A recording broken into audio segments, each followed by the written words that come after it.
બાઇબલના પાઠમાંનું જીવન બધાના ભાગ 36 યુસુફનું જીવન. લોકો ખરાબ કરે ત્યારે પણ ઈશ્વર પર વિશ્વાસ કેવી રીતે રાખવો? જય ઈસુ.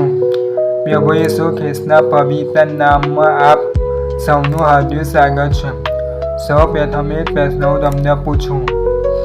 જો કોઈ વ્યક્તિ તમારી સાથે અન્યાય કરે, તમને દુઃખ આપે અથવા તમારી વિરુદ્ધ કંઈક કરે તો શું તમે બદલો લેવાનું પસંદ કરશો કે ઈશ્વર પર વિશ્વાસ રાખીને તેને માફ કરવાનો પ્રયત્ન કરશો?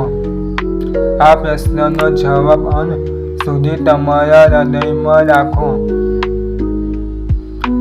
પહેલા ભાગ 35ની નાની ઝલક જોઈ લઈએ. ગયા ભાગમાં આપણે પાઉલના જીવનમાંથી શીખ્યા હતા કે પાઉલ શરૂઆતમાં ઈસુના અનુયાયીઓને વિરોધ કરતો હતો. દમસ્કના રસ્તે તેને ઈસુનો સામનો થયો. તેનું જીવન સંપૂર્ણ રીતે બદલાઈ ગયું. જે પહેલા વિરોધ કરતો હતો તે પછી ઈસુની સુવાર્તા જાહેર કરવા લાગ્યો. મુશ્કેલીઓ છતાં તેણે પોતાની સેવા છોડી નહીં. આપણે શીખ્યા કે ઈશ્વર માણસનું જીવન બદલી શકે છે અને નવી દિશા આપી શકે છે. જો તમે ભાગ 1 થી ભાગ 35 સુધીના વિડીયો જોયા નથી તો જરૂરથી જુઓ, જેથી આ આખી શ્રેણી સારી રીતે સમજી શકો. હવે બીજો પ્રશ્ન પૂછું. જો તમારા જીવનમાં કોઈ એવી ઘટના બને જેને તમે સમજી ન શકો તો શું તમે તરત ઈશ્વર પર શંકા કરશો કે વિશ્વાસ રાખશો કે ઈશ્વર કોઈ યોજના હોઈ શકે છે? ચાલો હવે યુસુફના જીવનમાંથી જવાબ જાણીએ. આજનું બાઇબલ વચન છે ઉત્પત્તિ 50:20. તમે તો મારા વિરુદ્ધ ખરાબ કરવાનો વિચાર કર્યો હતો, બધું ઈશ્વરે તેને સારા માટે વિચાર્યું, જેથી આજે જેવું થયું છે તેમ ઘણા લોકોના જીવ બચાવી શકાય. આ વચન યુસુફના જીવનનો ખૂબ મોટો પાઠ છે. પહેલું, યુસુફને પોતાના ભાઈઓએ દુઃખ આપ્યું. યુસુફ પોતાના ભાઈઓનો ખૂબ નજીકનો હતો, પરંતુ તેના ભાઈઓને તેની ઈર્ષ્યા થવા લાગી. તેમણે યુસુફ સાથે ખરાબ વ્યવહાર કર્યો. યુસુફ માટે આ સમય ખૂબ મુશ્કેલીનો હતો, પરંતુ ઈશ્વરે તેને છોડ્યો ન હતો. બીજું, યુસુફ ગુલામ તરીકે વેચાઈ ગયો હતો. યુસુફને પોતાના પરિવારથી દૂર કરી દેવામાં આવ્યો હતો. વિચારો, જે લોકો પોતાના હતા એ જ લોકો તેને દૂર લઈ ગયા. યુસુફ કદાચ સમજી શક્યો ન હતો કે આવું કેમ થઈ રહ્યું છે.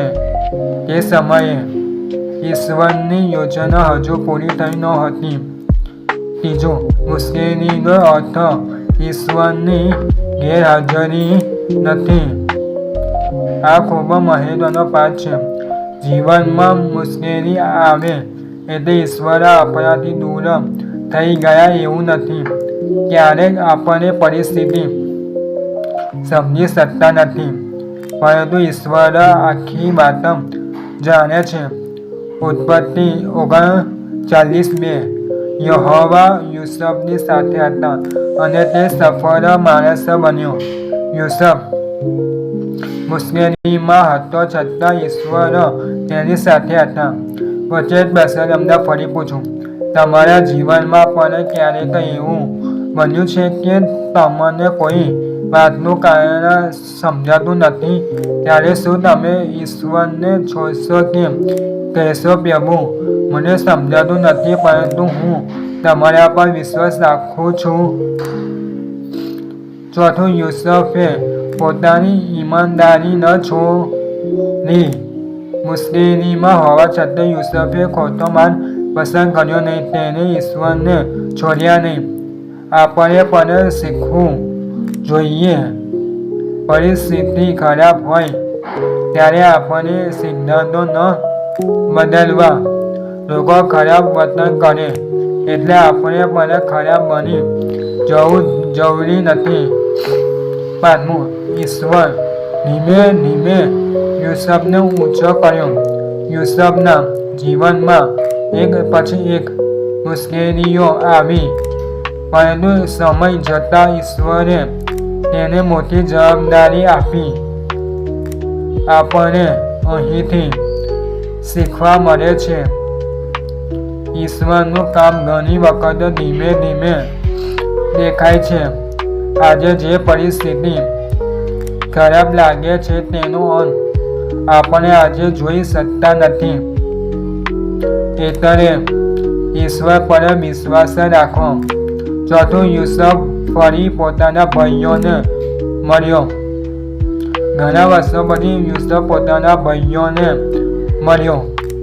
હવે યુસુફ પાસે તેમને નુકસાન પહોંચાડવાની શક્તિ હતી. હવે પ્રશ્ન હતો, શું યુસુફ બદલો લેશે? પરંતુ યુસુફે બદલો લેવાનો રસ્તો પસંદ કર્યો નહીં. 7. માફીનો ભાગ પસંદ કર્યો. ઉત્પત્તિ 50:20. તમે તો મારા વિરુદ્ધ ખરાબ કરવાનો વિચાર કર્યો હતો, પરંતુ ઈશ્વરે તેને સારા માટે વિચાર્યો. આ ખૂબ ઊંડો સંદેશ છે. યુસુફે તેમના ખોટા કામોને સાચું કહ્યું ન હતું, પરંતુ તેને બદલો લેવાને બદલે ઈશ્વરની યોજના પર વિશ્વાસ કર્યો. 8. માફી એટલે ખોટું સાચું માનવું નહીં. આ વાત સમજવી ખૂબ જ જરૂરી છે. કોઈ વ્યક્તિને આપણને દુઃખ આપ્યું હોય તો માફીનો અર્થ એ નથી કે તેને કંઈ ખોટું કર્યું જ નથી. માફીનો અર્થ છે બદલો લેવાની ભાવના ઈશ્વરને સોંપવી અને પોતાના હૃદયમાં કડવાશ રાખ્યા વગર આગળ વધવાનો પ્રયત્ન કરવો. જરૂર પડે ત્યારે સલામત અંતર રાખવું અને વિશ્વાસુ મોટા માણસની મદદ લેવી પણ યોગ્ય છે. આજનું ખાસ બાઇબલ વચન છે એફેસી 4:32. એકબીજા પ્રત્યે દયાળુ અને કરુણાળુ બનો, અને જેમ ખ્રિસ્તમાં ઈશ્વરે તમને માફ કર્યા તેમ તમે પણ એકબીજાને માફ કરો. યુસુફ પાસેથી 5 મોટા પાઠ. મુશ્કેલીમાં ઈશ્વરને ન છોડો. ઈશ્વર મુશ્કેલીમાં પણ તમારી સાથે હોઈ શકે છે.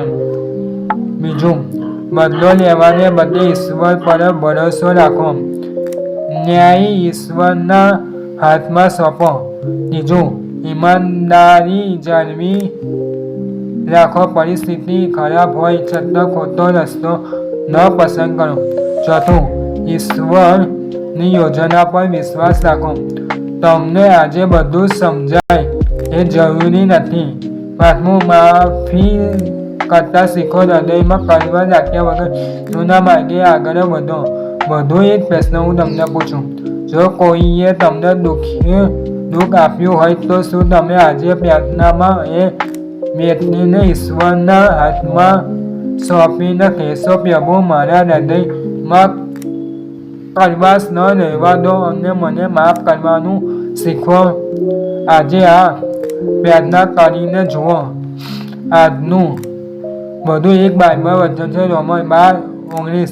પ્રિયજનો પોતે બદલો ન લો, બધું ઈશ્વરના કોપને સ્થાન આપો, કારણ કે લખ્યું છે કે બદલો લેવો મારું કામ છે, હું બદલો લઈશ, પ્રભુ કહે છે.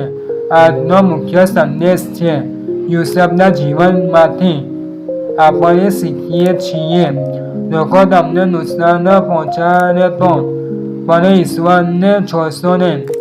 તમને બધું સમજાતું ન હોય તો પણ વિશ્વાસ રાખો.